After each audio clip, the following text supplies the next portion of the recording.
Good morning and welcome to 8 at 8.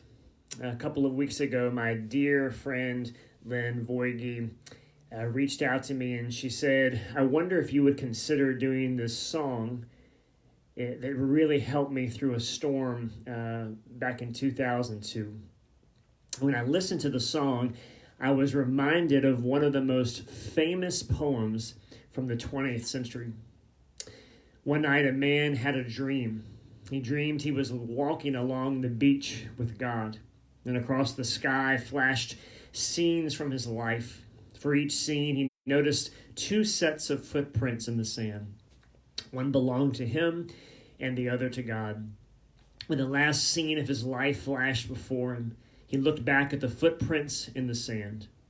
He noticed that many times along the path of his life, there was only one set of footprints. He also noticed that it happened at the very lowest and saddest times in his life. This really bothered him, and he questioned God about it. You said that once I decided to follow you, you'd walk with me all the way. But I've noticed that during the most troublesome times in my life, there's only one set of footprints. I don't understand why, when I needed you most, you would leave me alone. God replied, my precious, precious man, I love you and I would never leave you. During your times of trial and suffering, when you see only one set of footprints, it was then that I carried you. And the song is called He Will Carry Me. And I want to tell you one thing. My friend Lynn carried me through many years of ministry back in Richmond, Virginia, administratively, through prayer and support. Moses talks about that in Deuteronomy chapter 1. He's retelling a storm that the Israelites went through. God had promised to give them land. All the Israelites, he said, were too heavy a burden for him to carry, so he appoints leaders for the people because he couldn't carry them by himself. But as helpful as that was, Moses goes on to describe someone else who carried the people. Spies had gone out to check out the new land. They came back and said the people were stronger and taller. There were large cities and walls up to the sky. And then Moses says this to them. Do not be terrified. Do not be afraid of them. The Lord your God, who is going before you, will fight for you, as he did for you in Egypt, before your very eyes and in the wilderness. There you saw how the Lord your God carried you. Listen, as a father carries his son all the way you went until you reached this place.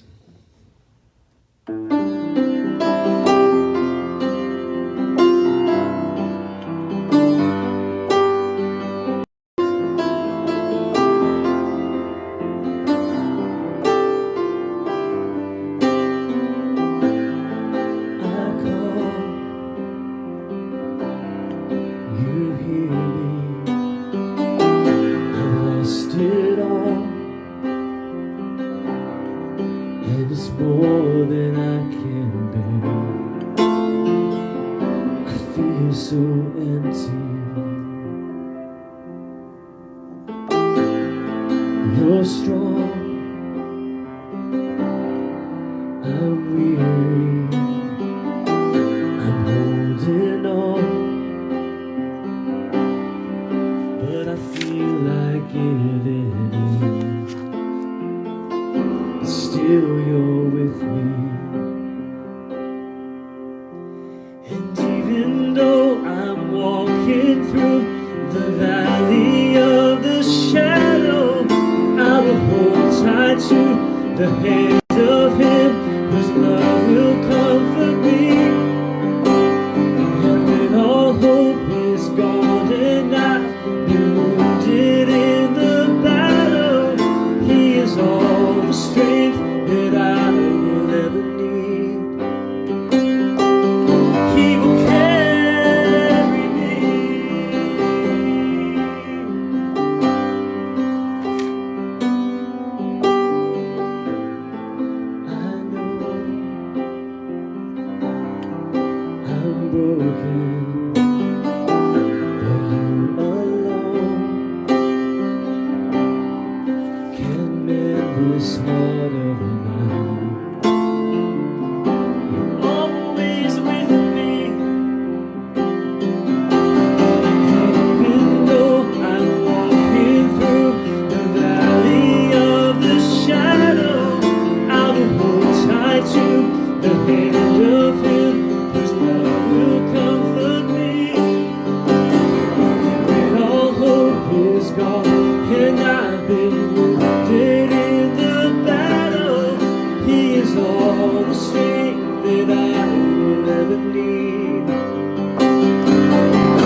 tied to the hand of him whose love will comfort me. And when all hope has come and I've been wounded in the battle, he is all the strength that I will ever need.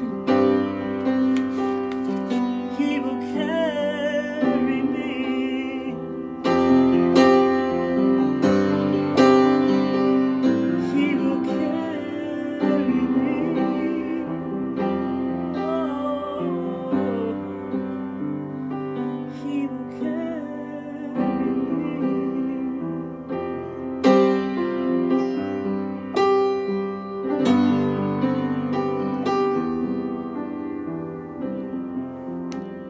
After Moses described the God who had carried them, he reminds them, in spite of knowing that God carried you, you did not trust in the Lord your God, who went ahead of you on your journey in fire by night and in cloud by day to search out places for you to camp and show you the way you should go.